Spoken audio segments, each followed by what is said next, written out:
Dua orang pengamat politik tanah air yang sering pendapat-pendapatnya mengisi laman-laman media sosial kita. Masing-masing Adi Prayitno dan Muhammad Qodari menarik pendapatnya untuk saya jadikan sebagai titik tolak dalam rangka mendiskusikan apa yang saya ingin bagikan terkait dengan isu yang deras dihembuskan terkait dengan 3 periode masa jabatan presiden yang diinginkan oleh Joko Widodo.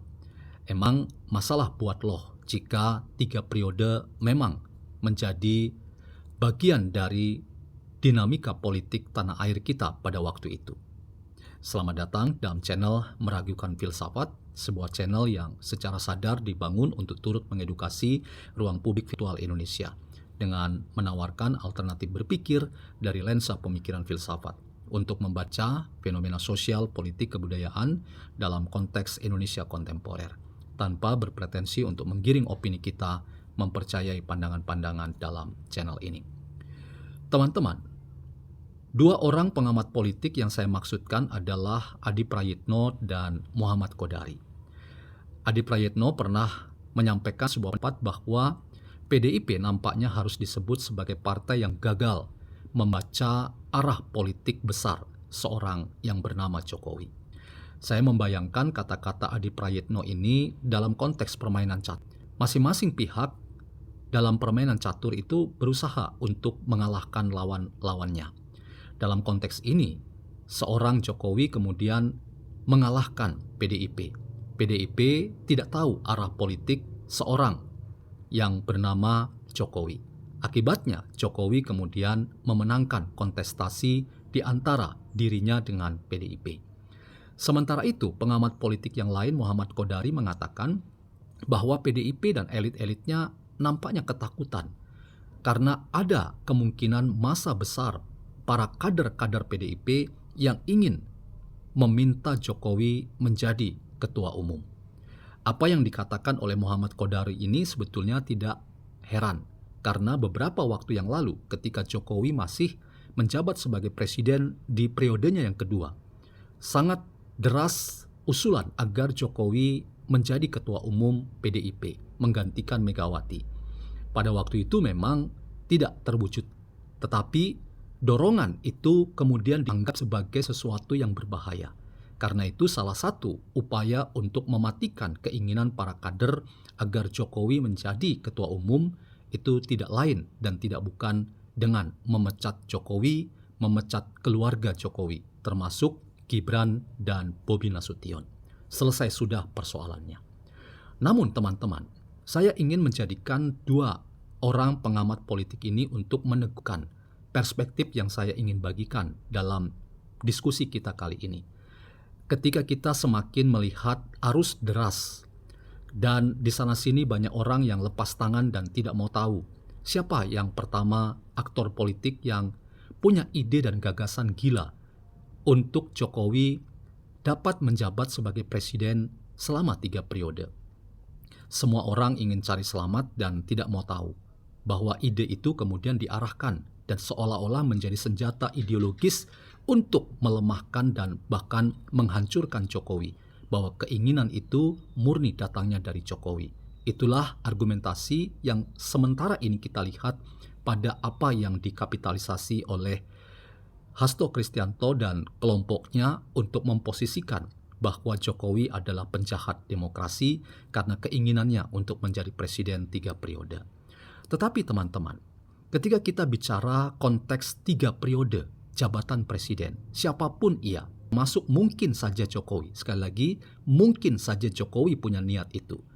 Kalau kita hendak lihat itu dalam teropong demokrasi sebagai sistem pemerintahan yang dianut oleh negara kita, dan ketika rakyat menghendaki dan itu diimplementasikan pada wakil-wakil rakyat yang duduk di Senayan, pertanyaannya adalah apakah itu tidak mungkin diwujudkan ketika rakyat menghendaki misalnya seorang presiden menjabat selama 3 periode. Kalau memang ada usulan dari rakyat dan diterjemahkan oleh mereka-mereka yang menjadi wakil rakyat di Senayan, dan karena itu kemudian ada perubahan konstitusi dan tidak pernah terkesan melabrak atau melawan konstitusi. Lalu persoalannya di mana? Apakah seorang yang menginginkan menjabat sebagai presiden selama 3 periode itu dikategorikan sebagai orang yang melanggar konstitusi kalau ternyata semua proses dilakukan dengan sangat konstitusional?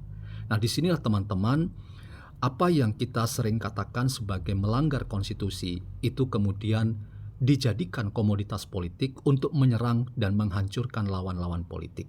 Dan kita kemudian lupa bahwa apa yang disebut dengan konstitusi itu tetap diletakkan pada kehendak rakyat.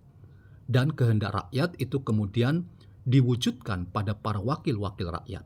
Selama rakyat dan para wakil rakyat menginginkan ada perubahan konstitusi, bahwa seorang presiden bisa menjabat sampai 3 periode, tidak harus itu Jokowi.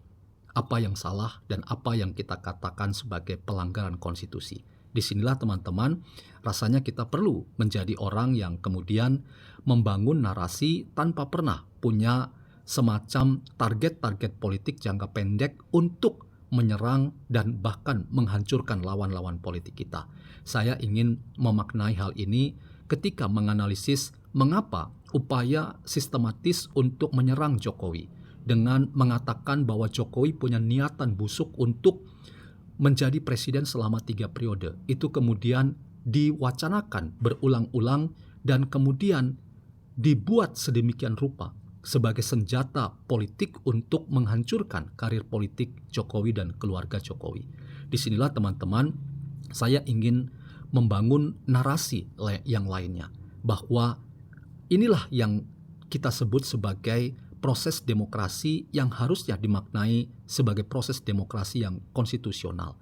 Ketika kita memastikan bahwa rakyat sebagai pemilik suara dan rakyat kemudian menghendaki ada seorang presiden sebagai pemimpin mereka, itu menjabat selama 3 periode dan kemudian diterjemahkan oleh wakil-wakil rakyat untuk seorang presiden memimpin selama 3 periode. Sekalipun itu bukan Jokowi, tetapi itu adalah sebuah proses yang menurut saya tetap disebut sebagai proses yang konstitusional. Karena apa? Karena semua proses hendak memperlihatkan bahwa rakyat dilibatkan, partisipasi rakyat diperlihatkan oleh kita semua, dan karena itu keinginan-keinginan bahwa seorang presiden bisa memimpin 3 periode itu juga harus kita katakan sebagai proses yang konstitusional. Karena itu, apa yang dikatakan oleh Adi Prayitno dan apa yang dikatakan oleh Muhammad Kodari, bahwa seorang Jokowi telah memainkan proses politik yang tidak diketahui arah politiknya oleh PDIP, yang tidak dibaca secara baik oleh PDIP, jangan-jangan memang itu adalah bagian dari proses konstitusional yang salah satunya diterjemahkan dengan seorang Jokowi ketika rakyat menghendaki dan prosesnya dilakukan secara konstitusional, maka itu bisa dikatakan bahwa apa yang salah dari seorang presiden ketika ia memang konstitusi mengatakan dibolehkan untuk memimpin sebagai presiden 3 periode. Demikian juga apa yang dikatakan oleh Muhammad Kodari, apa yang salah, apa yang keliru. Ketika masa rakyat SAR, para pendukung loyalis Partai Demokrasi Indonesia Perjuangan menghendaki memang Jokowi menjadi ketua umum. Apa yang keliru? Bahwa itu juga adalah proses yang wajar, yang normal. Tetapi lagi-lagi, politik diterjemahkan oleh PDIP sebagai politik yang harus menghancurkan Jokowi, dan karena itu pemecatan terhadap Jokowi itu langkah yang dianggap terbaik karena berbahaya kalau Jokowi tetap dipelihara karena bisa mengambil alih keketuaan sebagai ketua umum Partai Demokrasi Indonesia Perjuangan yang tentu tidak diinginkan oleh Megawati Soekarno Putri dan pihak-pihak yang menjadi loyalis Megawati. Teman-teman, sekali lagi apa yang saya bagikan sebagai diskursus atau wacana berpikir ini masih harus kita katakan sebagai wacana pemikiran.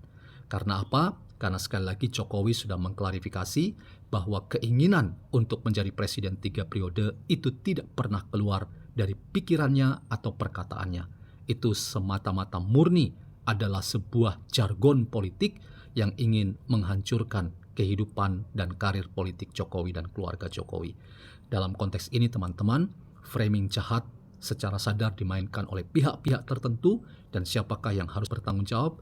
Waktu yang akan memperlihatkan kepada kita.